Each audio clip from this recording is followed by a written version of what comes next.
సాధించాం. మళ్ళీ ఫారెస్ట్ అధికారులు ఉన్నారు. నిన్న కాక మొన్న కలెక్టర్ ఆఫీసులో రివ్యూ మీటింగ్ లో కూడా మన సంఘం మన పార్టీ పనులని ఇదే రామకృష్ణ వచ్చాడు, దామోదరు, బాబన్న అందరం కూడా మాట్లాడిన దాంట్లో ముఖ్యమైన అంశాలు సిరికొండ భూములు, గడికోలు భూములు.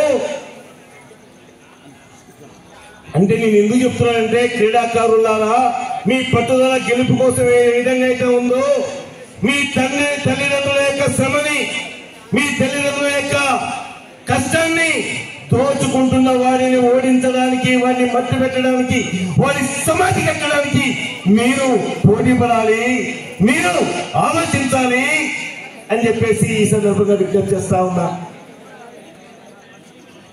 అందుకనే పేదరికం పోవడానికి, కులాలు మతాలు లేకుండా మనుషులందరూ సమానం గౌరవంగా బతకడానికి ఈ ఎర్రజెండా పార్టీ నిత్యం ఆలోచిస్తుంది.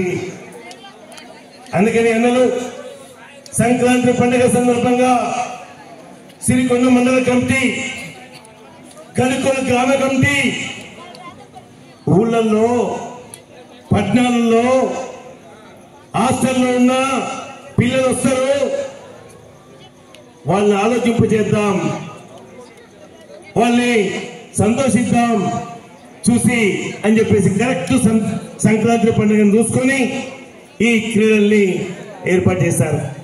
అందుకనే కమ్యూనిస్టు పార్టీ కార్యకర్తలు దేనికి భయపడరు.